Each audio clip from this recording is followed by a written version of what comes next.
الرجيم بسم الله الرحمن الرحيم الحمد لله رب العالمين والعاقبة للمتقين والصلاة والسلام على سيد الأنبياء والمرسلين وعلى آله الطيبين الطاهرين وأصحابه الهاديين المهديين وعلى الذين اتبعوه بإحسان إلى يوم الدين. أما بعد، فقد قال الله سبحانه وتعالى في القرآن الكريم: بسم الله الرحمن الرحيم إن الله وملائكته يصلون على النبي يا أيها الذين آمنوا صلوا عليه وسلموا تسليما اللهم صل على سيدنا محمد وعلى آل سيدنا محمد وبارك وسلم. الصلاة عليك سيدي يا رسول الله وعلى آلك وأصحابك سيدي يا حبيب الله. الصلاة والسلام عليك سيدي يا رحمة للعالمين وعلى آلك وأصحابك سيدي يا شفيع المذنبين. সম্মানিত উপস্থিতি, আজকের দারসুল হাদিসের মধ্যে আমরা একটা কিতাব পড়ব।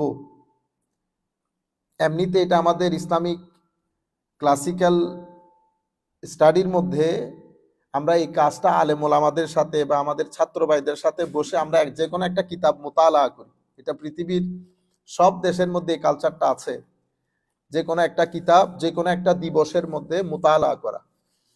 তো চিন্তা করলাম, আমি হঠাৎ করে আজকে মাথায় আসলো, এমনিতে আমাদের শবে বরাতের উপর গত 5-6 বছর আগে আমরা একটা পুরা প্রশ্ন উত্তর, প্রায় 12-14টা প্রশ্নের উত্তর রেডি করে সেটা আমরা বাংলাদেশে সবসময় শবে বরাতের সময় বিতরণ করি।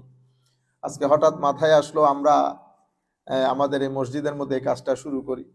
তো শবে বরাতের উপর যেই কিতাবগুলা লিখিত হয়েছে তার মধ্যে অন্যতম একটা কিতাব যেটা রচনা করেছেন আল মুহাদ্দিস আল কবির আবিল ফদল as-সাইয়্যিদ আব্দুল্লাহ as-সিদ্দিক আল গুমারি শাইখুত তরিকা as-সিদ্দিকিয়া, মানে মুহাদ্দিস কুল শিরোমণি হযরতে শাইখ সৈয়দ সিদ্দিক আল গুমারি রহমতুল্লাহি আলাইহি ওয়া নাফা'না বিউলুমিহি ফিদ দারাইনি আমিন। জগৎ বিখ্যাত একজন মুহাদ্দিস। ওনার সময়কালে ইমামুল মুহাদ্দিসিন বলল চলে। ওনার একটা কিতাব উনি লিখেছেন হুসনুল বায়ান ফি লাইলাতিন নিসফে মিন শাবান, মানে লাইলাতুন নিসফে মিন শাবান তথা শবে বরাতের উপর, ঠিক আছে, যেই কথাগুলা না বললেই নয়, ভালো কিছু কথাবার্তা। উনি এই কিতাব, ছোট্ট কিতাব, বেশি না, আমি চেষ্টা করব এটাকে সামারাইজ করার জন্য 40 থেকে 50 মিনিটের মধ্যে। উনি প্রথমে এই কিতাবের মধ্যে যেভাবে আল্লাহর হামদ, আমার নবী সাল্লাল্লাহু আলাইহি ওয়াসাল্লামের দরুদ, এগুলা পাঠ করার পরে উনি আল্লাহ রাব্বুল আলামিনের শান শৌকত বর্ণনা করেছেন। করার পরে উনি বলেছেন যে এই কিতাবটা রচনা করার কারণ কি। তো এই কিতাব লিখার কারণ হচ্ছে, অনেক ভাই যেখানে যায়, আমাদের মুরিদিনদের মধ্যে অনেকেই আমাকে প্রশ্ন করে শবে বরাত সম্পর্কে। তো আমরা যখন বক্তব্যের মধ্যে উত্তর দেই, কিছু জিনিস বলা হয়, অনেক জিনিস বলা যায় না, কারণ প্রশ্নের উত্তরের একটা নির্দিষ্ট সময় থাকে, অনেক জিনিস মাথার ভিতরেও থাকে না। তো আমি চিন্তা করলাম এটার উপরে একেবারে জামে মানে শবে বরাতের উপর একেবারে সংক্ষিপ্ত আকারে কিন্তু কম্প্রিহেন্সিভ মানে সমস্ত আলোচনাকে ইনক্লুড করে, সমস্ত প্রশ্নকে অ্যাড্রেস করে এমন একটা কিতাব আমি আমার যারা মুরিদিন মুতাল্লিকিন মুহিব্বিন আছে তাদের জন্য লিখি। তো আল্লাহ পাকের মেহেরবানি লিখেছেন ওনাদের জন্য, কিন্তু কিতাবটা অনেক বেশি সুহুরত পেয়ে গেছে, অনেক পরিচিত এবং সকলের কাছে একটা পাঠযোগ্য একটা কিতাব। উনি শুরুতেই লিখেছেন মা দাআনি ইলা কিতাবাতি হাযিহির রিসালা। আমি জাস্ট একটু করে পড়লে তো হকটা আদায় হয়ে যাবে। উনি এখানে লিখেছেন যে আমি এই কিতাবটা রচনা করলাম কেন। তখন বলেছেন সাআল কাসীরু মিনান নাস ফি ইদ্দাতি মুনাসিবাত আম্মা ওয়ারাদা ফি লাইলাতিন নিসফি মিন শাবান মিনাস সালাত ওয়াদ দুআ ওয়া গায়রিহিমা। মানুষ আমরা শবে বরাতের সময় যে নামাজ, দোয়া, তাসবিহ, তাহলিল করি, এগুলা নিয়ে প্রশ্ন করে, এই প্রশ্নের উত্তরের জন্য আমি এই কিতাবটা লিখেছি। আচ্ছা, এর পরবর্তীতে উনি কি দিয়ে শুরু করেছেন, বাদউল ইহতিফাল বিলাইলাতিন নিসফে মিন শাবান, মানে শবে বরাতের মধ্যে আমরা যে আন্দাজে এটাকে অবজার্ভ করি, পালন করি, সেটা শুরু কখন হয়েছে? তো এমনিতে লাইলাতুল বারাত তো হাদিসে পাকের মাধ্যমে অসংখ্য হাদিসে পাক লাইলাতুল নিসফে মিন শবে বরাত সম্পর্কে বর্ণিত আছে। আমি আগ পিছ না করি, উনি যেভাবে যেভাবে বলেছেন সেভাবে যে আজকে আমি তো নিজ থেকে কিছু বলতে পারবো না, যেহেতু উনি কথা বলতেছেন। তো উনি বলতেছেন কিন্তু আমরা যেভাবে এটাকে অবজার্ভ করি, এটা কখন শুরু হয়েছে। তো উনি লিখেছেন কানা বাদউল ইহতিফালে বিহাযিহিল লাইলা আন্না তাবিঈনা মিন আহলি শাম কা খালিদ ইবনে মি'দান ওয়া মাকহুল ওয়া লুকমান ইবনু আমির ওয়া গায়রুহুম কানু ইউআযযিমুনাহা ওয়া ইয়াজতাহিদুনা ফিল ইবাদা ফিহা ওয়া ইউকাল বালাগাহুম ফি যালিকা আসার ইসরাঈলিয়া ওয়া আনহুম আখাযা আন-নাস তা'যীমান ওয়াশতাহারা আমরুহা ফিল বিলাদিল ইসলামিয়া ওয়া হাসালাল খিলাফ বাইনাল উলামা ফিহা। আচ্ছা, তো এটা শুরু হয়েছে তাবেঈনদের যুগ থেকে, মানে যেভাবে আমরা অবজার্ভ করি। আমি জাস্ট সামারাইজ যেহেতু করতেছি, একটু একটু অনুবাদ করে পুরো বিষয়টা সামারাইজ করি।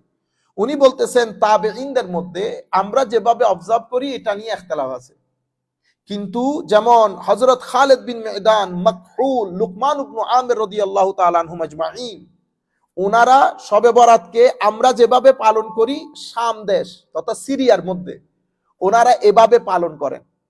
মসজিদের মধ্যে যাওয়া, সবাই বা জামাত হয়ে আল্লাহর দরবারে দোয়া করা, জিকির আসকার করা, যেটাকে আমরা বলি ইহতিফাল, সেলিব্রেশন তথা অবজার্ভ করা সবাই একসাথে যেভাবে আমরা করি। কিন্তু এটা আবার অন্য অনেক তাবেঈন এটাকে গ্রহণ করেন নাই। গ্রহণ করেন নাই বলতে কি, গ্রহণ করেন নাই বলতে আমি মূল কথাটা আপনাদেরকে বলি। অর্থাৎ শবে বরাত অসংখ্য হাদিস দ্বারা সাবেত, শবে বরাত ইবাদতের রাত, আল্লাহ দোয়া কবুল করেন, এতটুকুন পর্যন্ত সবাই গ্রহণ করেন। কিন্তু কেউ কেউ মনে করেন যে সবাই একসাথে হয়ে মসজিদের মধ্যে ইবাদত করাটা ঠিক না। বুঝতে পেরেছেন? কিন্তু উম্মতে মুসলিমা এই মত গ্রহণ করেন নাই। তাবেঈনদের মধ্য থেকে শুরু হয়েছে আজকের দিন পর্যন্ত উম্মতে মুসলিমা যেটা গ্রহণ করেছে সেটা হচ্ছে শবে বরাতকে আমরা সবাই মিলে মসজিদে একত্রিত হয়ে নতুন জামা পরে গোসল করে আতর লাগিয়ে এসে আল্লাহর জিকির করা, একসাথে সবাই আল্লাহর দরবারে ক্ষমা চাওয়া, অতঃপর ঘরে ঘরে গিয়ে যার যার মতো করে ইবাদত রিয়াজত করা। এটা উম্মতে মুসলিমার কাজ। এটা শুরু হয়েছে তখন থেকে এখনো পর্যন্ত চলতেছে। কিন্তু তাবেঈনদের মধ্যে কেউ কেউ মনে করেন, বিশেষ করে হিজাজের যারা তাবেঈ ছিল, তো এখানে মনে রাখবেন একটা হচ্ছে শাম দেশ, শাম মানি এই যে সিরিয়ান লোক, ইয়েমেন থেকে শুরু করে ওই ওই ওই ওই ব্লক। আর আহলে হেজাজ বলা হয় এই সৌদি আরব, মক্কা শরীফ, মদিনা শরীফ, রিয়াদ, এই সমস্ত দেশের, বিশেষ করে মক্কা শরীফ, মদিনা শরীফ। ওখানে কিছু কিছু উলামা তাবেঈনদের যুগে ওনারা এটাকে কি করেন নাই, সাপোর্ট করেন না, মানে সবাই একসাথে হয়ে ইবাদত করা। কিন্তু আবার কেউ কেউ করেছেন, কেউ কেউ বলতে বেশিরভাগ করেছেন, এবং ইবাদত রিয়াজত করা, তাওয়াফ করা, মানুষদেরকে জমজম পান করানো, ওগুলা করতেন। আমি মূল মেসেজ যেটা আপনাদেরকে বলতে চাচ্ছি যে ইবাদত করা নিয়ে কথা বলে নাই কেউ। কেউ কেউ মনে করেছেন সবাই একসাথে হয়ে যে ইবাদত, সে ইবাদত না করা উচিত কেউ কেউ। কিন্তু উম্মতে মুসলিমা তখন থেকে শুরু করে আজকের দিন পর্যন্ত কিভাবে ওই জিনিসটা করে আসতেছে। আচ্ছা, তো উনি এভাবে উনি পুরা বিষয়টা উল্লেখ করে শেষ পর্যন্ত উনি গেছেন সিফাতু ইহইয়ায়ে হাযিহিল লাইলা।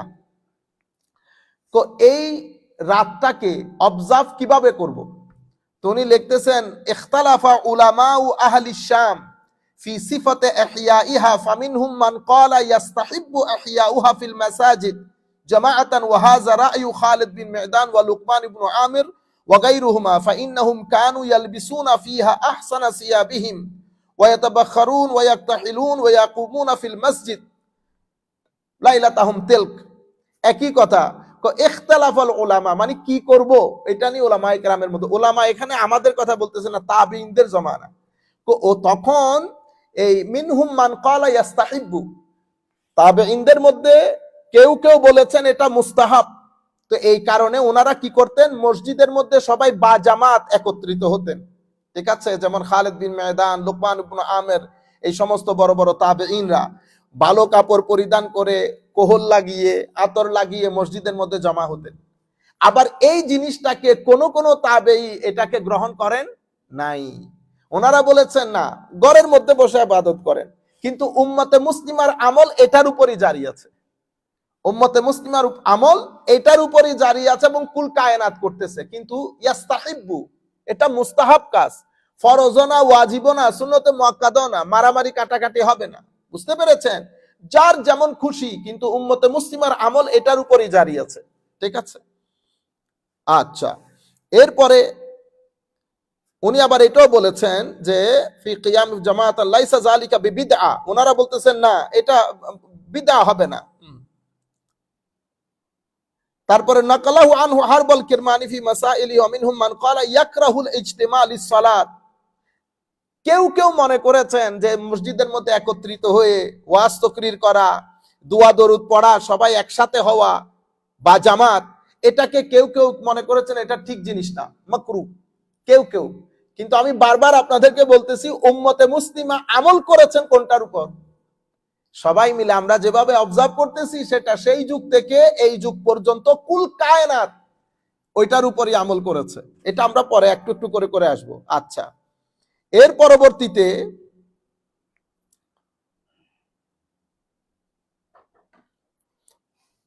ওয়াকাদ নাকালাল বাইহাকি ফি সুনানিল কুবরা আন ইমাম শাফিঈ। তখন এখন উনি সলফে সালিহিন উম্মতের কথা বলতে গিয়ে বলতেছেন যে উম্মতে মুসলিমার মধ্যে ওই এটাই গ্রহণযোগ্য হয়েছে। যেমন বালাগানা আন্নাহু কানা ইউকাল আন্না দুআ ইউস্তাজাবু ফি খামসি লায়ালিন ফি লাইলাতিল জুমআতি ওয়া লাইলাতিল আদহা ওয়া লাইলাতিল ফিত্র ওয়া আউয়াল লাইলাতিন মির রাজব ওয়া লাইলাতিন নিসফি মিন শাবান।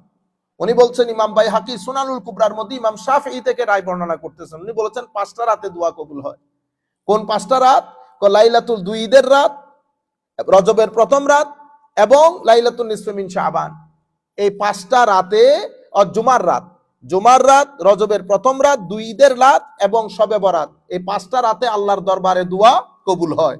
ওয়া ওয়ারাদা আন ওমর ইবনে আব্দুল আজিজ, ওমরে সানি ওমর বিন আব্দুল আজিজ, উনি আন্নাহু কাতাবা ইলা আমিলিহি বিল বাসরা, উনি বাসরা শহরের মধ্যে ওনার যারা সরকারি অফিসার আছেন ওদেরকে চিঠি লিখে বলেছেন, আলাইকা বিআরবা'i লায়ালিন ফিস সানা ফা ইন্নাল্লাহা ইয়াফরাগু ফিহিন্নার রাহমা ইফরাগান আউয়ালু লাইলাতিন মির রাজব ওয়া লাইলাতুন মিন নিসফিন শাবান ওয়া লাইলা আল ফিত্র ওয়া লাইলাতিল আদহা।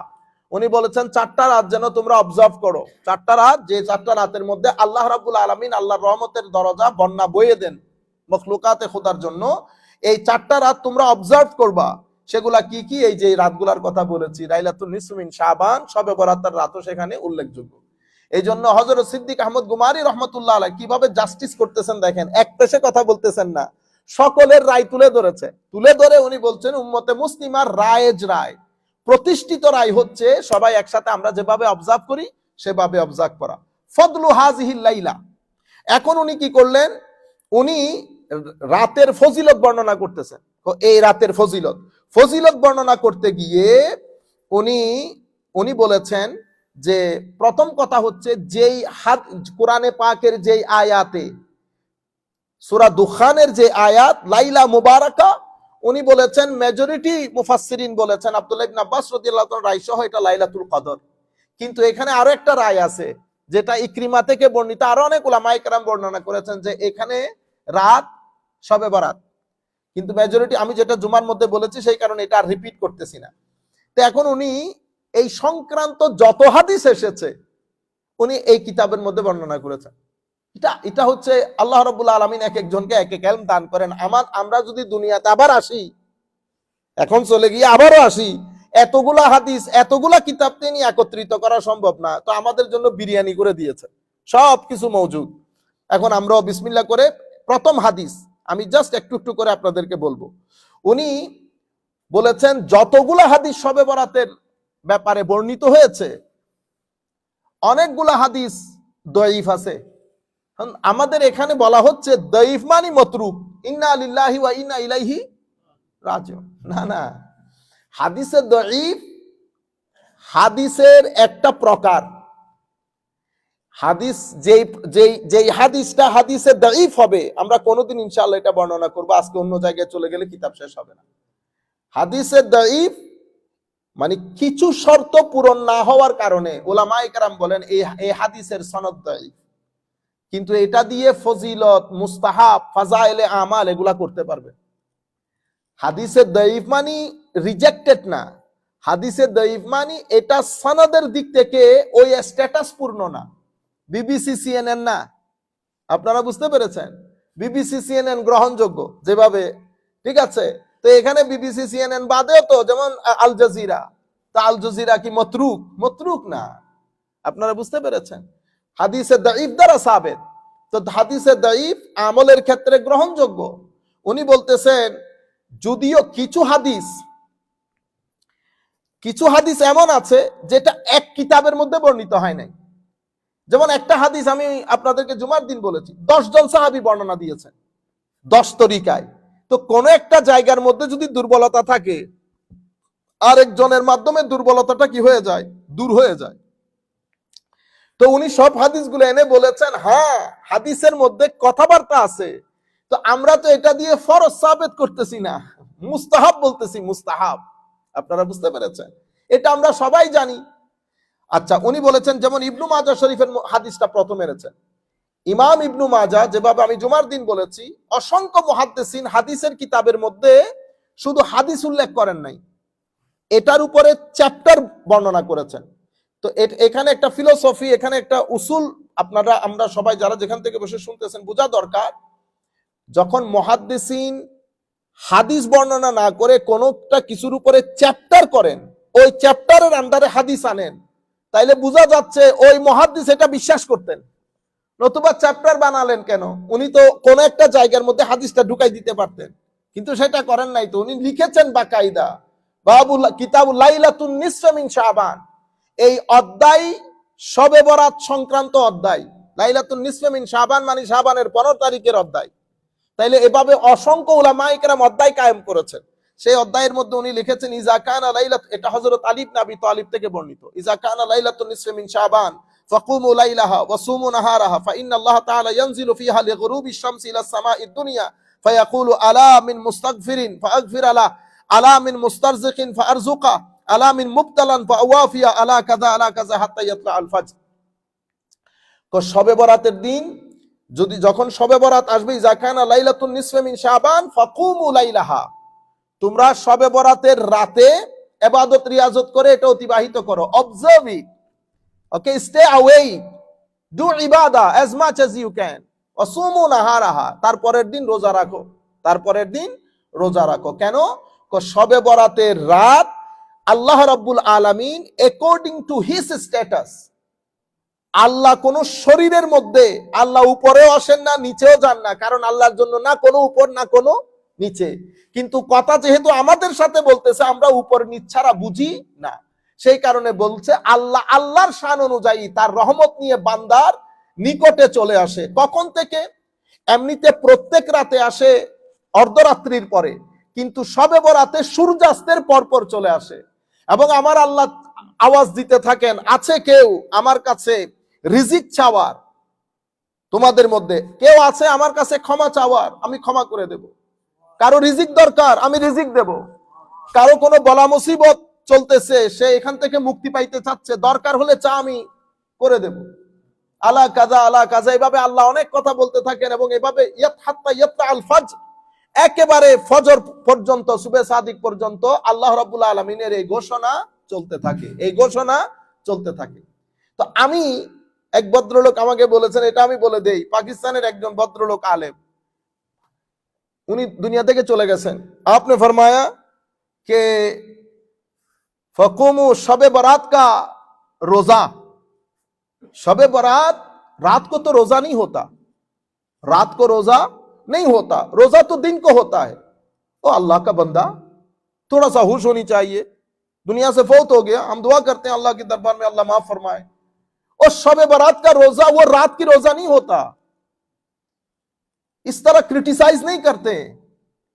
तो चले, चूंकि फौत हो गया, जिन भाइयों ने मुझे रिक्वेस्ट किया, मैं इनसे यानी माफी का खास्तगार, चूंकि बंदा फौत हो गया, आप किसको मैं हम बोले, लेकिन इस तरह की बात नहीं होता, ये क्रिटिसाइज नहीं है। हम शबे बारात का रोजा, ये एक इस्तिलाह है, शबे बारात का रोजा ये एक इस्तिलाह है, ठीक है। हम पाकिस्तान जा रहे हैं, इसका माना क्या है हम पाकिस्तान के सर पर उठ गया? नहीं, हम पाकिस्तान की कोई ना कहीं जा रहे हैं इलाके, कराची हो सकता है, लाहौर हो सकता है, तो हम क्या कहते हैं पाकिस्तान जा रही है। किस तरह की क्रिटिसाइज है? कहते शब बारात में तो रोजा नहीं होता क्योंकि शब बारात रात को होता है, रात को रोजा नहीं होता। ओ यार इस्तिलाह समझनी चाहिए। আল্লাহ রাব্বুল আলামিন हमें हिफ्ज अमान के साथ रखे। চলে উনি যেহেতু দুনিয়া থেকে চলে গেছেন, আমরা আরেকটা না বলি। দ্বিতীয় হাদিস এনেছেন তিরমিজি শরীফ থেকে ইমাম ইবনু মাজা। তিরমিজি শরীফে মানে ইমাম তিরমিজিও এনেছেন, ইমাম ইবনু মাজাও এনেছেন। ইমাম ইবনু মাজাও লাইলাতুন নিসফ মিন শাবানের উপর চ্যাপ্টার করেছেন, ইমাম তিরমিজিও লাইলাতুন নিসফ মিন শাবানের উপর চ্যাপ্টার করেছেন। এখানে ওই আয়েশা সিদ্দিকার ওই হাদিস, আমার নবী শবে বরাতের দিন কোথায় চলে গেছে? জান্নাতুল বকি শরীফে। ওখানে হযরত আয়েশা সিদ্দিকা আমার নবীকে না পেয়ে গেছেন। যাই হোক, ওখানে কিছু কথা আছে, আমি এগুলা না বলি এখন আর। ওখান থেকে হুকুম আহকাম যেগুলো সাবেত হওয়ার হয়ে গেছে, বাকি আমার নবীর সাথে আমাদের মাদের কি কথাবার্তা হয়েছে এগুলা এখন আর বলার কোনো প্রয়োজন নাই। কেন? এগুলা থেকে হুকুম আহকাম যেগুলো সাবেত হওয়ার উলামায়ে কেরাম হুকুম আহকাম গুলা ডিরাইভ করে নিয়েছেন, বাস হয়ে গেছে। আমরা এখানে রেলেভেন্ট অংশটা বলি। তো আমার নবী সাল্লাল্লাহু আলাইহি ওয়াসাল্লাম হযরত আয়েশা সিদ্দিকা রাদিয়াল্লাহু তাআলা আনহাকে বলেছেন যে আয়েশা তুমি জানো আজকে কোন রাত? আমার নবী সাল্লাল্লাহু আলাইহি ওয়াসাল্লাম ইরশাদ করেছেন যে আজকে শাবানের 15 তারিখ অর্থাৎ শবে বরাতের রাত। এই রাতে আল্লাহ রাব্বুল আলামিন আল্লাহর শান অনুযায়ী সামাঈদ দুনিয়াতে নেমে আসেন। আল্লাহর শান অনুযায়ী, আপনি এটাকে শারীরিক উপরে ওঠা নিচে নামা এটা খেয়াল করবেন না, আল্লাহর শান অনুযায়ী নিচে চলে আসেন। এবং এখানে আমরা এটাও বলে রাখি, কিছুদিন আগে উনিও দুনিয়া থেকে চলে গেছেন, কিন্তু ওই আকীদা পোষণকারী লোক আমাদের চট্টগ্রামের প্যারেড ময়দানে ওয়াজ হচ্ছে, উনি ওয়াজ করতেছেন যে আল্লাহ রাব্বুল আলামিন কোথায় আছে বলেন? সবাই ইশারা করেন উপরে আছে, সবাই ইশারা করেন, সবাইকে দিয়ে ইশারা করছে। আমি সম্মানিত আলেম আপনারা যারা এবং ফলো করেন তাদেরকে বলছি, এই ব্যাপারে উম্মতে মুসলিমার দুইটা আকীদা। একটা হচ্ছে কুল কায়নাতের মুসলমানদের আকীদা, যেটাকে আমরা আকীদায়ে আহলে সুন্নাত বলি, আর একটা হচ্ছে সালাফি আকীদা, যেটার মূল হোতা, যেটার মূল নায়ক হচ্ছেন শেখ ইবনে তাইমিয়া। শেখ ইবনে তাইমিয়া শরীরবাদী আকীদায় বিশ্বাসী, মানে আমি যেমন সুফাই বসেছি উনি বিশ্বাস করেন আল্লাহ এভাবে বসেন, তবে আল্লাহর বসাটা আমার বসার মতো নয়। যদি আল্লাহর বসাটা আমার বসার মতো কেউ বলে তাহলে কাফের হয়ে যাবে, কি হয়ে যাবে? দিন ইসলাম থেকে খারিজ হয়ে যাবে। কিন্তু আপনি বলতেছেন বসেছেন, তবে বসাটা আমার মতো না, এই কথাই আপনাকে বাঁচিয়ে দিয়েছে।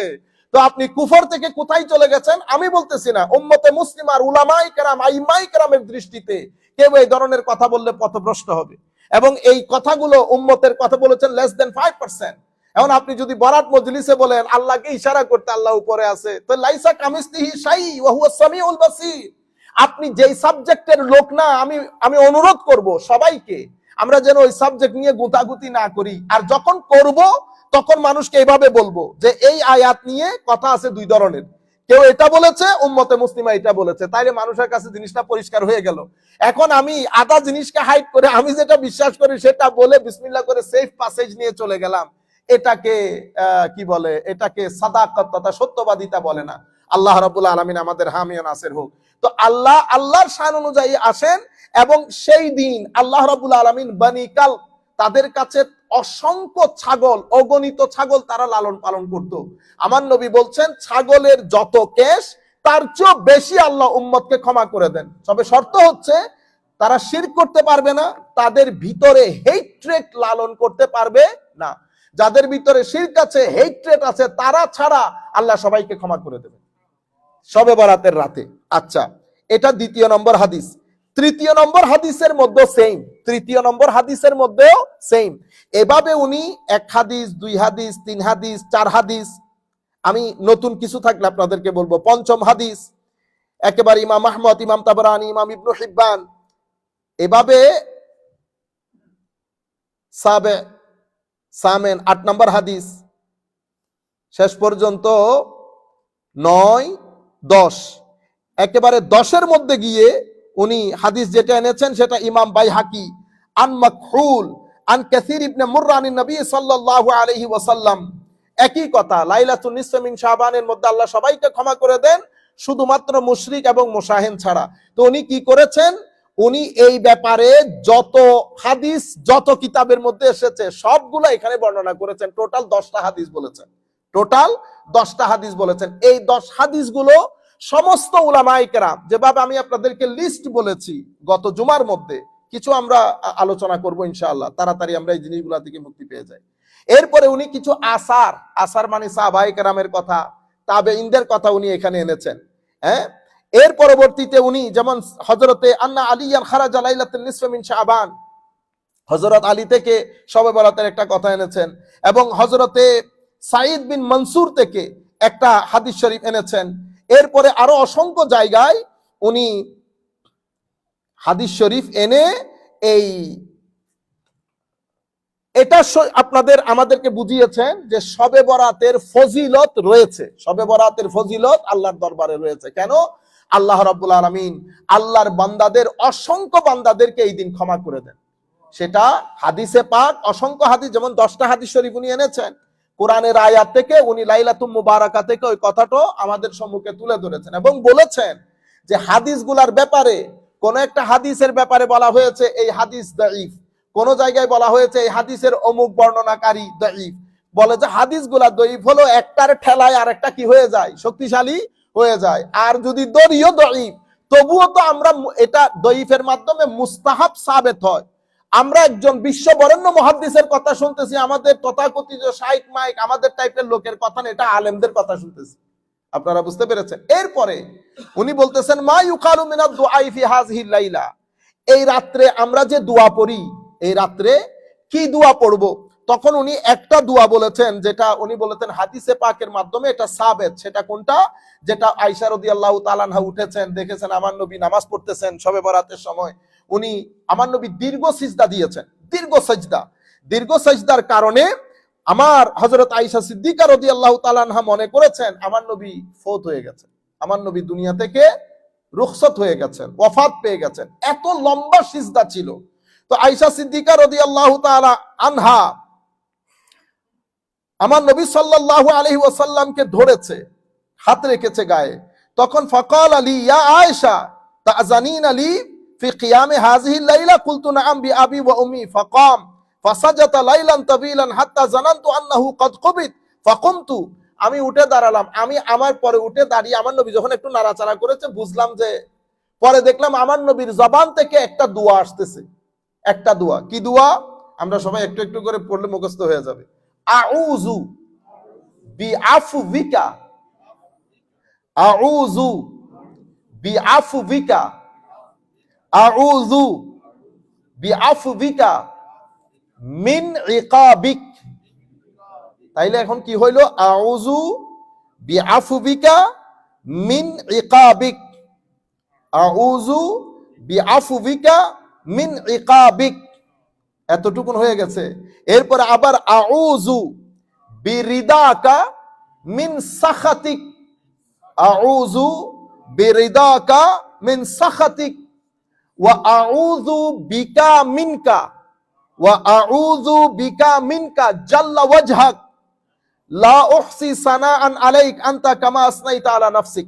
এটা আমরা একজনকে লিখে দিলে সবাই মোবাইলের মধ্যে, আমার নবী সাল্লাল্লাহু আলাইহি ওয়াসাল্লাম সিজদার মধ্যে গিয়ে হায় হায়, আমার নবী লম্বা সিজদা দিয়েছেন, এমন লম্বা সিজদা আমার নবী জবানের মধ্যে এটাই বলতেছেন, আউযু বিআফবিকা, আউযু বিআফবিকা মিন ইকাবিক, আউযু বিরিদাকা মিন সাখাতিক, আউযু বিকা মিনকা জাল্লা ওয়াজহাক লা উহসি সানাআন আলাইকা আনতা কামা আসনাইতা আলা নাফসিক।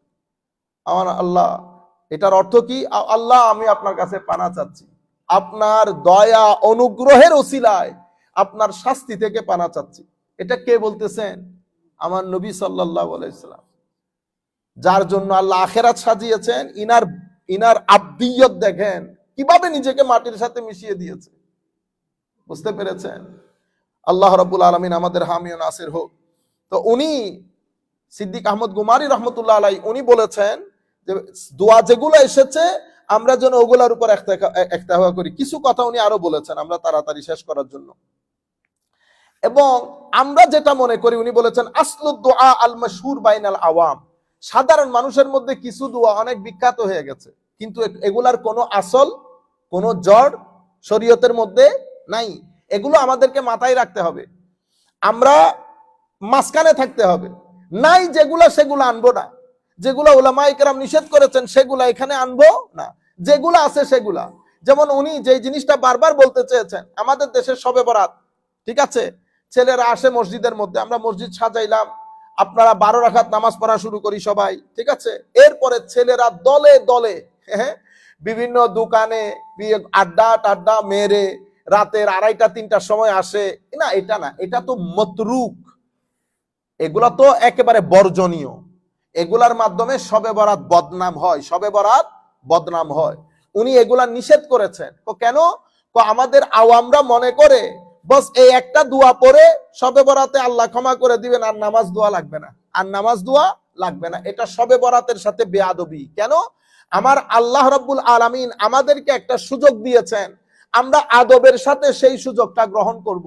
এখন আমরা যদি ওইটাকে মজাক বানিয়ে ফেলি, আমরা যদি এটাকে কি বলে খেলনা বানিয়ে ফেলি, we start miss using it, তো এটা আল্লাহরও শানের খেলাফ হবে, আমাদের শবে বরাতের শানেও বেয়াদবি হবে। এটা থেকে উনি নিষেধ করেছেন যে আওয়ামকেও বুঝতে হবে, ওই দোয়া পড়ে ফেললেন বস এটা দিয়ে গুনাহ মাফ হয়ে গেছে, তারপরের দিন থেকে আর নামাজ পড়তে হবে না, না, এটা গ্রহণযোগ্য না, এগুলা বর্জনীয়, এগুলা বর্জনীয়। এর পরবর্তীতে উনি লিখেছেন হাল হাজিহিল লাইলা, মানে এই রাত্রে আমাদের যেই তাকদীর সেটা কি এই রাত্রে ডিসিশনে আসে? তো উনি এটার উপর হাদিস এনেছেন। হাদিস, 1 নাম্বার হাদিস, 2 নাম্বার হাদিস, 3 নাম্বার হাদিস, 4, 5 অসংখ্য হাদিস এনেছেন। এই হাদিসের মধ্যে 2 ধরনের বর্ণনা পাওয়া যায়। যে একটা হচ্ছে আল্লাহ লাইলাতুল কদরের দিন করেন এই এই এই পুরা ডিসিশনটা, আর আরো অনেক রিওয়ায়াতের মধ্যে এসেছে এটা শবে বরাতের মধ্যে হয়। তো উনি বলতেছেন তাহলে এই দুই রিওয়ায়াতগুলোর মধ্যে এখানে প্রায় উনি 8টা হাদিস এনেছেন। এনে উনি বলতেছেন এখন দুইটার মধ্যে আমরা সামঞ্জস্য বিধান কিভাবে করব। উনি বলেছেন সামঞ্জস্য বিধান করতে হলে আমরা যে কাজটা করব সেটা হচ্ছে আল্লাহ রাব্বুল আলামিন সিদ্ধান্তটা লাইলাতুল কদরে নিয়ে ফেলেন, লৌহে মাহফুজের মধ্যে সেটা লিপিবদ্ধ হয়ে যায়, আর শবে বরাতের মধ্যে আল্লাহ যার যার দায়িত্ব তাকে তাকে দিয়ে দেন, যার যার দায়িত্ব তাকে তাকে, প্রত্যেকেই শবে বরাতের যার যার দায়িত্ব পেয়ে যায়। আর as far as Allah's decision is concerned, এটা আল্লাহ শবে কদরের দিন নিয়ে লৌহে মাহফুজের মধ্যে এটাকে লিপিবদ্ধ করে ফেলেন। আর শবে বরাতের সময় আল্লাহ রাব্বুল আলামিন প্রত্যেক রেসপন্সিবল ফেরেশতাকে যার যার দায়িত্ব বুঝিয়ে দেয়। এটার মাধ্যমেই আজকে মানুষটা হেসে গেলে কথা বলতেছে, অথচ সে জানেও না যে তার নাম আগামী শবে বরাতের আগে মৃত ব্যক্তিদের লিস্টে তার নাম চলে গেছে, সে হয়তো জানেও না। আল্লাহ রাব্বুল আলামিন আমাদেরকে আল্লাহর রেজামন্দি অনুযায়ী পৃথিবীতে থাকার তৌফিক দান করুক। যাই হোক, এরপরে আমরা শেষ করে দেবো ইনশাআল্লাহ। তো 2টা কথা এসেছে, আমরা ওই জায়গায় না যাই, এগুলা শবে বরাতের দিন বলবো, লা ইয়াদখুলুল জান্নাতা কাতে। এর পরবর্তীতে উনি মুশরিক মুশাহিন যাদের দোয়া আল্লাহর দরবারে কবুল হবে না তাদের ব্যাপারে একটা বৃত্তান্ত দিয়েছেন। মুশরিক কাকে বলে? মুশরিকের দোয়া কবুল হবে না, মুশাহিনের দোয়া কবুল হবে না, যারা আত্মীয়তার সম্পর্ক ছিন্ন করে তাদের দোয়া কবুল হবে না, এবং যারা মা বাবার সাথে বেয়াদবি করে তাদের দোয়া কবুল হবে না, যারা সব সময় শরাব পান করে তাদের দোয়া আল্লাহর দরবারে আল্লাহ কবুল করবেন না, যারা ঝগড়াটে লোক তাদের দোয়া আল্লাহ কবুল করবেন না, এবং যাদের ভিতরে ঝগড়াটে বলতে আপনার ভিতরে যদি আপনি হিংসা না রাখেন তাহলে তো আপনি ঝগড়া করতে পারবেন না, ঝগড়ার জন্য ভিতরে হিংসা থাকতে হয়। তো যাদের ভিতরে হিংসা আছে তাদের দোয়া আল্লাহ রাব্বুল আলামিন কবুল করেন না। এই কথাগুলা উনি বলেছেন, এবং এই যারা বেবিচারে লিপ্ত তাদের দোয়া আল্লাহ রাব্বুল আলামিন কবুল করেন না। আচ্ছা, এখন উনি বলেছেন এই সব কথা বলার পরে উনি বলেছেন হাল ওয়ারাদাত সলা মুআয়্যানা ফি হাযিহিল লাইলা, এই রাতে কি কোনো নির্দিষ্ট নামাজ আছে? উনি বলতেছেন লাম তারিদ সলা মুআয়্যানা ফি হাযিহিল লাইলা মিন তারিকিন সাহিহিন ওয়ালা দাঈফ, এই রাতে সহিহ দাঈফ কোন বর্ণনা অনুযায়ী কোন নির্দিষ্ট নামাজ নাই, ওয়া ইন্নামা ওয়ারাদাত আহাদিস মাওদুআ মাকযুবা, কিছু মিথ্যা হাদিস মানুষ গড়েছে এই শবে বরাতের রাত্রিতে নির্দিষ্ট ইবাদত আছে বলে 12 রাকাত, 100 রাকাত এই ধরনের কিছু রেওয়ায়ত এসেছে। এরপরে যেমন উনি বলেছেন, যেমন একটা হাদিসের মধ্যে এসেছে 100 রাকাত নামাজ, 100 রাকাত নামাজ, এটা হাদিস হিসেবে বর্ণিত দিয়েছে। তো উনি বলতেছেন এই হাদিসটা ওয়াকাত হাকামা ইবনুল জাওজি বিওয়াদইহি, ইমাম ইবনে জাওজি এই হাদিসকে মওদু বলেছেন, ইমাম ইবনে জাওজি এই হাদিসকে মওদু বলেছেন। আমি আর এরপর আরেকটু কথা বলবো ইনশাআল্লাহ। তো উনি দ্বিতীয় আরেকটা হাদিসের রওয়ায়াত করেছেন। উনি বলেছেন, যেমন কেউ বলেছেন মান কারা লাইলাতুন নিসফা মিন শাবান আলফ মাররা কুল হুয়াল্লাহু আহাদ মিয়াত মাররা লাম ইয়াখরুজ মিন আদ-দুনিয়া হাত্তা ইয়াবআসাল্লাহু ইলাইহি ফি মানামিহি মিয়াত মালাকিন সালাসুনা ইউবাশশিরুনাহু বিল জান্নাহ। যেই ব্যক্তি 100 বার সূরা ইখলাস পাঠ করবে, ঠিক আছে, সে ঘুমের মধ্যে প্রায় 100 জন ফেরেশতা, 100 মিয়াত মালাক ওয়া সালাসুন 130 জন ফেরেশতা তাকে স্বপ্নের মধ্যে, ঘুমের মধ্যে বলবে, তাকে জান্নাতের সুসংবাদ দিবে। তো এই যে রেওয়ায়েত গুলো আছে এগুলা মিথ্যা রেওয়ায়েত, এগুলা মিথ্যা রেওয়ায়েত, এগুলার কোনো ভিত্তি নাই। তো উনি কি বলতেছেন, উনি বলতেছেন এই এই রেওয়ায়েতটা কো ইমাম ইবনে জাওজি কি বলেছেন, মওদু বলেছেন, মানে এটা হাদিস না, বানোয়াট জিনিস। এর পরবর্তীতে তৃতীয় একটা রেওয়ায়েত বিভিন্ন বিষয় সম্পর্কে, এতবার করলে এতবার হবে, এতবার মানে শবে বরাতের যে বর্ণনাগুলা, উনি বলছেন বেশিরভাগ ক্ষেত্রে শবে বরাতের এই বর্ণনাগুলা মিথ্যা। শবে বরাতের রাতে নির্দিষ্ট কোনো ইবাদত নাই, কিন্তু কিছু একটা ইবাদত আছে, এটাকে সলাতুর রাগায়েব বলে, সলাতুর রাগায়েব। তো সলাতুর রাগায়েবের ব্যাপারেও উনি বলছেন যে অসংখ্য মুহাদ্দিসিন এটাকে জায়েজ বলেন নাই। জায়েজ বলতে উনি বলেছেন এই রেওয়ায়াতটাও মওদু। কিন্তু মুহাদ্দিসকুল শিরোমণি ইমাম ইবনুস সালাহ আশ-শাযুরি, মুকদ্দমা ইবনে সালাহ আলমে হাদিসের ক্ষেত্রে একেবারে বুখারী শরীফের সমতুল্য উলুমে হাদিসের ক্ষেত্রে, উনি আবার সালাতুর রাগায়েবের হাদিসকে বলেছেন না এটা মওদু না। এটা নিয়ে আবার উলামায়ে কেরামের মধ্যে ডিভিশন, ওনার ছাত্রদের মধ্যে, ওনার ছাত্ররা বলেছেন না আমাদের উস্তাদ এটা ঠিক বলেন নাই।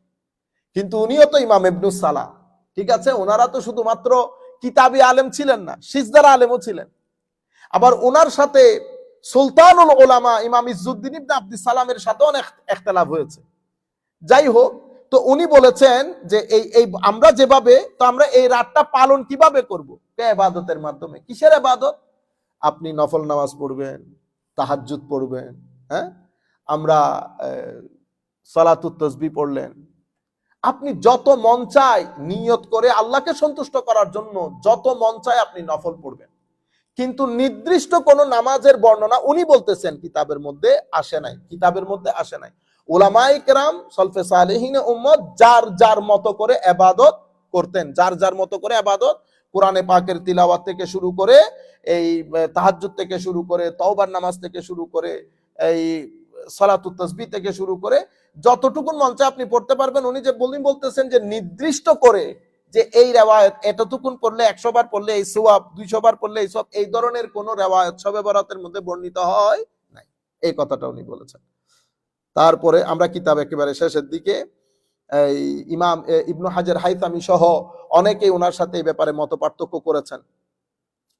এখন উনি আল খুলাসা শেষ পৃষ্ঠায় চলে এসেছে, অনেক লম্বা কিতাব, আমি আপনাদেরকে সামান্য সময় বলেছি। আল খুলাসা উনি বলেছেন, আমি এখন আমার পুরা কিতাবে কি লিখছি সেটা আপনাকে সামারাইজ করি। প্রথম বিষয় হচ্ছে আমি যেটা বলেছি সেটা হচ্ছে লাইলাতুন নিসফে মিন শাবান, শবে বরাতের ফজিলত অসংখ্য হাদিস দ্বারা বর্ণিত, এস্টাবলিশ বিষয়। এটাকে অস্বীকার করা গলত, ভুল। উলামায়ে কেরামের শব্দ চয়ন দেখছেন, গলত। সুবহানাল্লাহ, আমাদের মতো গরম না। আচ্ছা, দ্বিতীয়, এটাকে বিভিন্ন ধরনের ইবাদত রিয়াজতের মাধ্যমে এই রাত অতিবাহিত করা মুস্তাহাব, ঠিক আছে, যেভাবে হাদিসে পাকের মধ্যে এসেছে এই রাতে বিভিন্ন ইবাদত রিয়াজতের মাধ্যমে রাত অতিবাহিত করা মুস্তাহাব। আওয়ামুন নাসের ভিতরে, সাধারণ মানুষের ভিতরে এই রাতকে উদযাপন করার যে গলত তরিকা আছে এগুলা পরিত্যাজ্য। গলত তরিকা মানে একসাথে বসবে, নির্দিষ্ট দোয়া পড়ে মনে করবে যে গুনাহ মাফ হয়ে গেছে, এরপরে ইদার উদার হাঁটাহাঁটি করে রাতকে আনন্দ উল্লাসের মাধ্যমে রাত সেলিব্রেট করা, এটা পরিত্যাজ্য। চতুর্থ, উনি বলেছেন এই রাতকে ঘিরে 100 রাকাত 150 রাকাত এই ধরনের যে রাকাত ভিত্তিক রেওয়ায়াতগুলো আছে এই রেওয়ায়াতগুলো শুদ্ধ না। এই হচ্ছে শেখ সিদ্দিক আহমদ আল গুমারি রহমতুল্লাহি আলাইহের হুসনুল বায়ান ফি লাইলাতিন নিসফে মিন শাবানের সংক্ষিপ্ত আলোচনা। আমরা এখন শুধুমাত্র সামান্য সময়ে 2টা মিনিট আপনারা আমাকে দিবেন, আমি সামান্য সময়ে আপনাদেরকে শুধু বলবো উলামায়ে কেরাম, আমাদের একটা বড় লেখা আছে শবে বরাত সম্পর্কে, একেবারে বিস্তারিতভাবে আমরা সবকিছু তুলে ধরেছি। শুধুমাত্র এখন আমরা এই শবে বরাত নিয়ে সলফে সালেহিনের অভিমত, আমরা ইমাম তিরমিজি হাদিস শরীফগুলো আপনারা শুনেছেন জেনেছেন, এবার আমরা এটা নিয়ে উলামায়ে কেরাম পরবর্তী যুগের পূর্ববর্তী যুগের অনেক বড় বড় ইমাম শবে বরাতের উপর কিতাব লিখেছেন। যেমন আমরা এই যে হাফেজ ইবনে আসাকির আদ-দামাশকি, উনি লাইলাতুল নিসফ মিন শাবানের উপর কিতাব লিখেছেন। এভাবে সিদ্দিক আহমদ গুমারি, তারপরে মুসলিম উলামায়ে কেরামের অনেকেই এটার উপর কিতাব লিখেছেন। আমি শুধুমাত্র আপনাদেরকে একটা গুরুত্বপূর্ণ বিষয় বলা দরকার, বাকি কথাগুলো ইনশাআল্লাহ শবে বরাতের আলোচনার মধ্যে বলবো। শবে বরাতের দিন একটা গুরুত্বপূর্ণ বিষয় মিস হয়ে যাচ্ছে। হ্যাঁ, পাইছি, আলহামদুলিল্লাহি রাব্বিল আলামিন। এখন এই আমাদের যে আইমায়ে কেরাম, যেমন ইমাম শাফিঈ রহমতুল্লাহি আলাই, ওনার অভিমত আমি বর্ণনা করেছি। উনি বলেছেন 5টা রাতে দোয়া কবুল হয়, তার মধ্যে শবে বরাত একটা। হুজুর শেখ আব্দুল কাদের জিলানী রাদিয়াল্লাহু তাআলা আনহু, ওনার একটা কিতাব আছে গুনিয়াতুত তালিবিন, ওখানে উনি শবে বরাতের ফজিলত বর্ণনা করেছেন। শেখ আব্দুল কাদের জিলানী রাদিয়াল্লাহু তাআলা আনহু ওলিকুল সম্রাট ছিলেন, এটা আপন জায়গায়। আলেম কেমন ছিলেন? ওনার যুগে ওনার চেয়ে বড় আলেম ছিল না। ওনার মজলিসের মধ্যে 70 হাজার উলামায়ে কেরাম বসতেন। জগৎ বিখ্যাত ইমাম ইবনে জৌজি পর্যন্ত মজলিসের মধ্যে বসে থাকতেন, সেই পরিমাণ সেই ধরনের আলেম। উনিও ওনার কিতাব গুনিয়াতুত তালিবিনের মধ্যে শবে বরাতের আলোচনা করেছেন। ইমাম ফাকিহি, উনি ইন্তেকাল করেছেন 272 হিজরিতে। উনি ওনার আখবারে মক্কার মধ্যে বিস্তারিত বলেছেন মক্কাবাসী শবে বরাত কিভাবে পালন করতেন। উনি বলেছেন মক্কাবাসী নারী পুরুষ সেকাল থেকে আজকের দিন পর্যন্ত, মানে উনি 272 হিজরি পর্যন্ত শবে বরাতের রাতে মসজিদে হারামের মধ্যে এসে নামাজ আদায় করতেন, তোয়াফ করতেন, রাত জেগে কোরআন শরীফ খতম করতেন। ইমাম ফাকিহি উনি আখবারে মক্কা এই কিতাবের মধ্যে এটা বলানো দিয়েছেন। ইমাম মোল্লা খুসরু হানাফি রহমতুল্লাহি আলাই, উনি ইন্তেকাল করেছেন 885 হিজরিতে। ইমাম মোল্লা খুসরু হানাফি মাযহাবের জগৎ বরেণ্য আলেম। সেই যুগ থেকে এই যুগ পর্যন্ত হানাফি মাযহাবের মধ্যে যত বড় বড় আলেম এসেছেন, উনি হচ্ছেন সেই আলেমদের মধ্যে আমায়েদে মাযহাবে হানাফি, যাকে সুতুন বলা হয়, স্তম্ভ বলা হয় মাযহাবে হানাফির।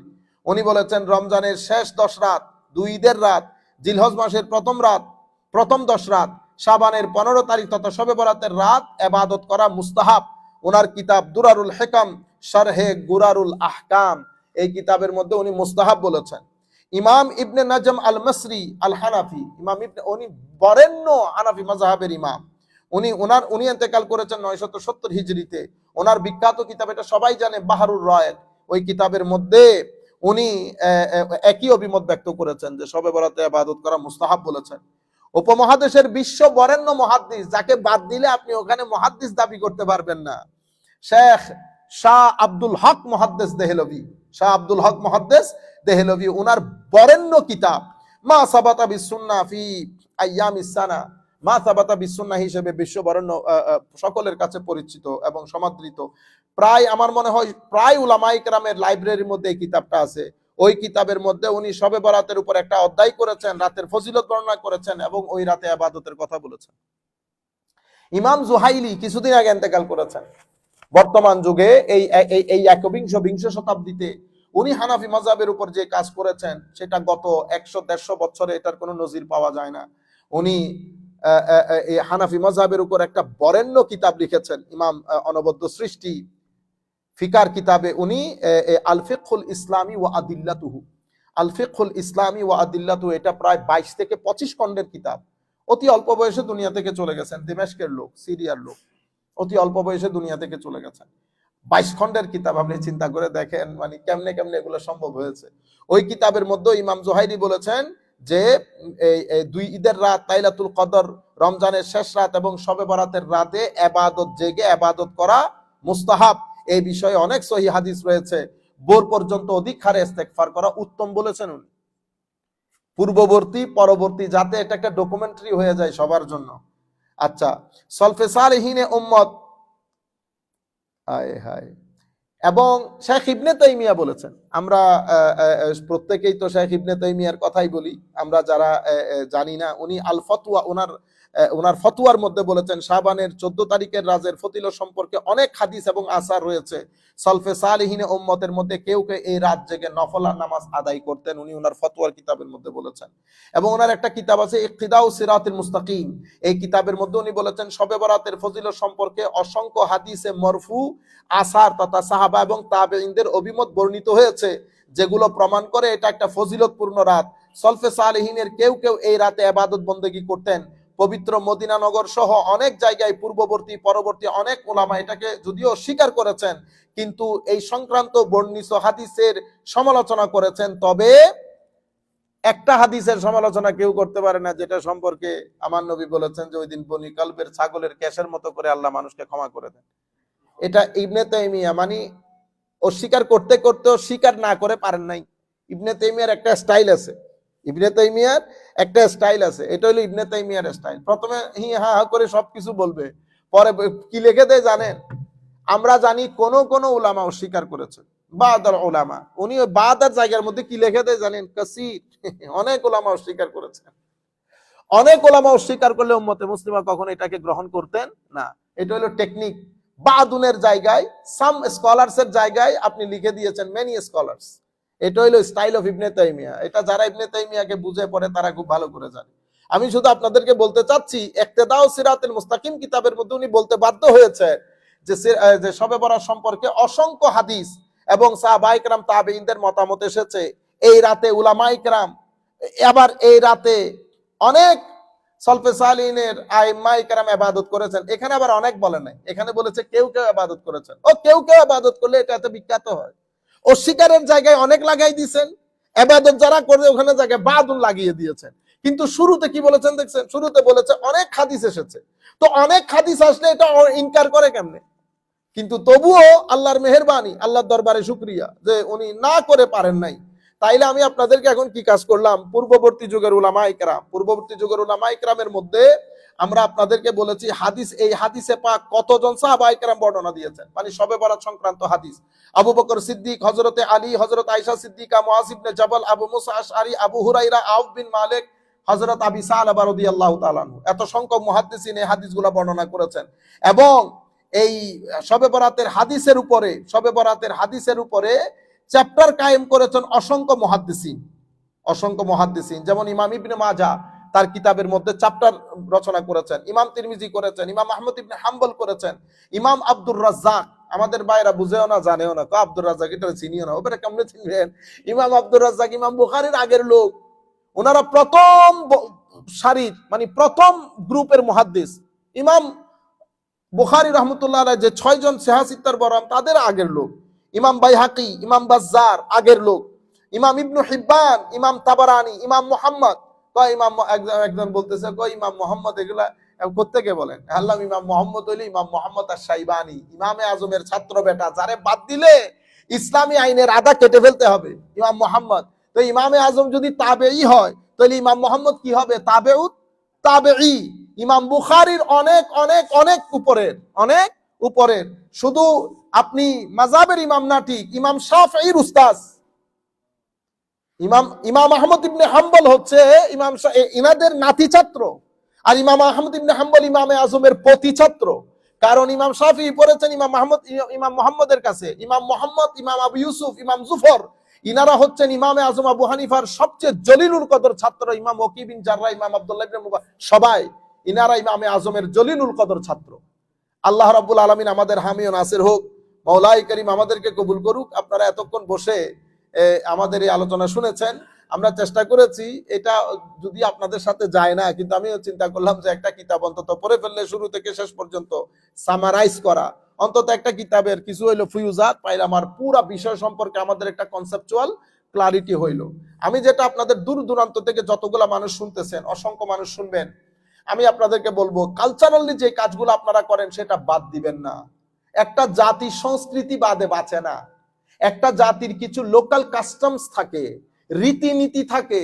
আপনি রীতিনীতি বাদ দিয়ে আপনি পুরা জাতি দাঁড় করাইতে পারবেন না। জাতির সংস্কৃতিগুলো আমার নবীও বাদ দেয় নাই। আমার নবী দুনিয়াতে আসার পরে যখন তবলিগের কাজ শুরু হয়েছে, আমার নবী তবলিগের পরে যখন ফরমেশন অফ ইসলামিক ল, ইসলামী আইনকে ফরমেশন করতেছেন, তা আমার নবী কি করেছেন? আরবের রীতিনীতি সবকিছুকে তুলে সমুদ্রে নিক্ষেপ করেন নাই। আমার নবী সবকিছুকে টেবিলে রেখেছেন। যেটা ইসলাম কোরআন হাদিসের সাথে কন্ট্রাডিক্টরি হয়েছে ওইটা বাদ দিয়েছেন, যেটা গ্রহণযোগ্য এটাকে গ্রহণ করেছেন।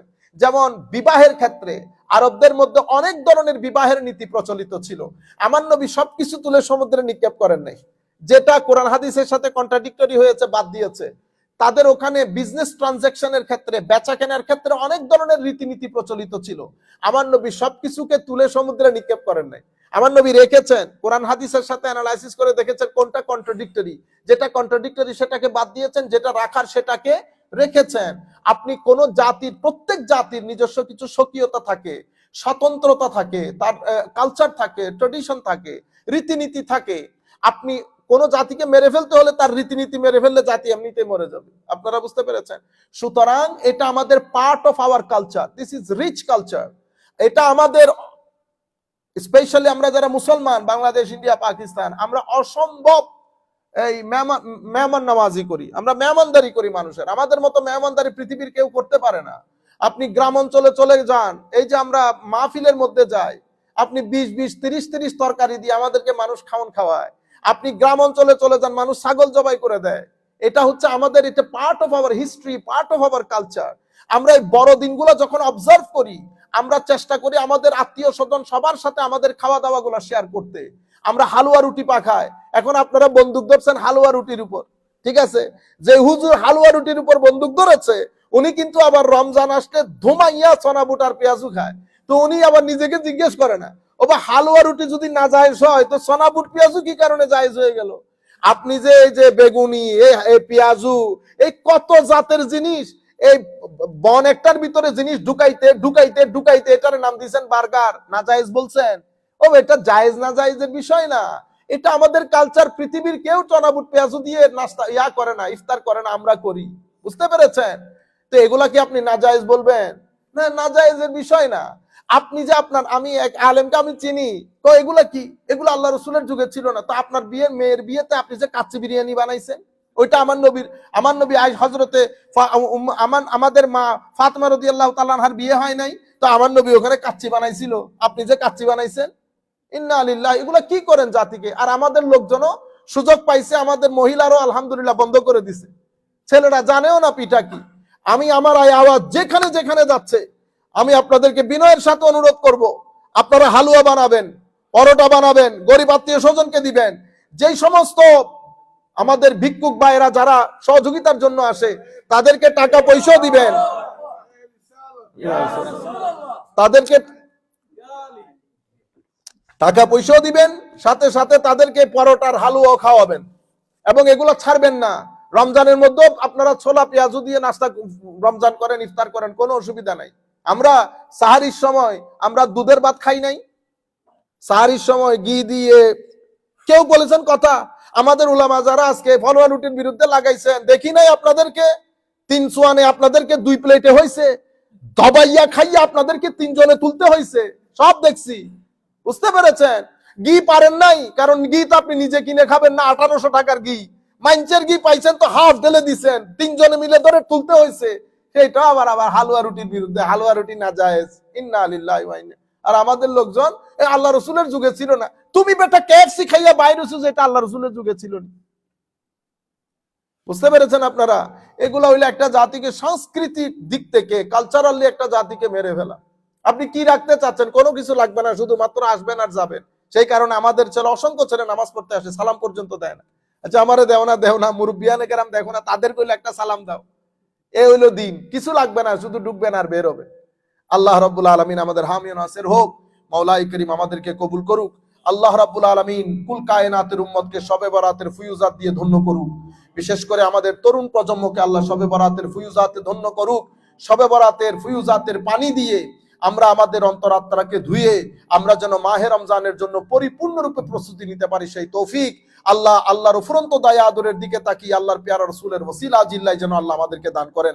ওয়া মা আলাইনা ইল্লাল বালাগুল মুবিন। আসসালামু আলাইকুম ওয়া রাহমাতুল্লাহি তাআলা ওয়া বারাকাতুহু।